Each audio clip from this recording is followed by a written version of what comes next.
and once he had made up his mind, was not easily drawn aside from his purpose, I yet thought, seeing it was such a gigantic scheme, that he had not quite considered in his own mind the pros and cons of the case. I said, "I have heard that should your father die, you would sell the Herald and retire from business." "Whoever told you that is wrong, for there is not money enough in New York City to buy the New York Herald. My father made it a great paper, but I mean to make it greater. I mean that it shall be a newspaper in the true sense of the word. I mean that it shall publish whatever news will be interesting to the world at no matter what cost." "After that," said I have nothing more to say. Do you mean me to go straight on to Africa to search for Dr. Livingstone?" "No. I wish you to go to the inauguration of the Suez Canal first, and then proceed up the Nile. I hear Baker is about starting for Upper Egypt. Find out what you can about his expedition, and as you go up, describe as well as possible whatever is interesting for tourists. And then write up a guide, a practical one, for Lower Egypt. Tell us about whatever is worth seeing and how to see it.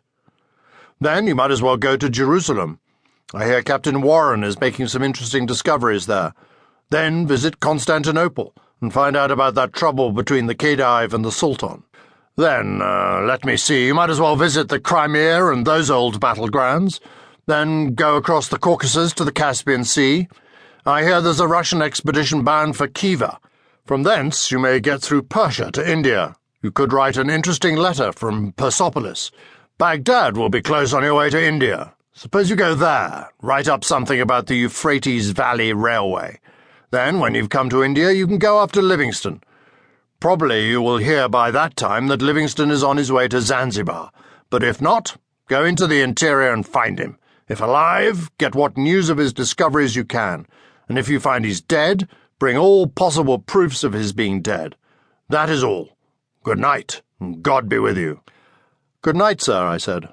"What it is in the power of human nature to do, I will do, and on such an errand as I go upon, God will be with me." I lodged with young Edward King, who is making such a name in New England. He was just the man who would have delighted to tell the journal he was engaged upon what young Mr. Bennet was doing, and what errand I was bound upon. I should have liked to exchange opinions with him upon the probable results of my journey, but I dared not do so.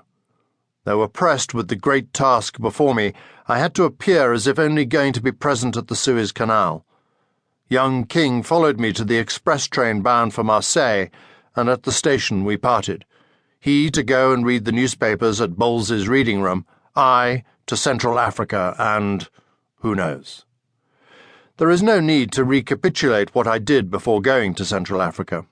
I went up the Nile and saw Mr. Higginbottom, chief engineer in Baker's expedition, at Filí, and was the means of preventing a duel between him and a mad young Frenchman, who wanted to fight Mr. Higginbottom with pistols, because that gentleman resented the idea of being taken for an Egyptian, though wearing a fez cap.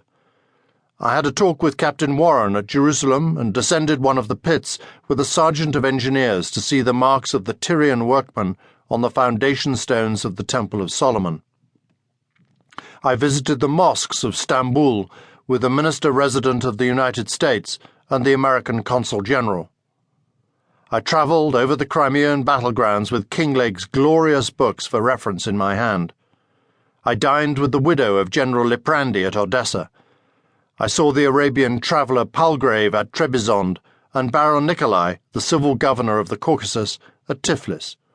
I lived with the Russian ambassador while at Tehran, and wherever I went through Persia, I received the most hospitable welcome from the gentlemen of the Indo-European Telegraph Company. And following the examples of many illustrious men, I wrote my name upon one of the Persepolitan monuments. In the month of August 1870, I arrived in India. On the 12th of October, I sailed on the bark Polly from Bombay to Mauritius. As the Polly was a slow sailer, the passage lasted 37 days. On board this bark was a William Lawrence Farquhar, hailing from Leith, Scotland, in the capacity of first mate.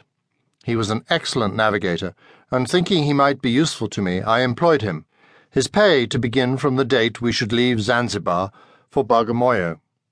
As there was no opportunity of getting to Zanzibar direct, I took ship to Seychelles. 3 or 4 days after arriving,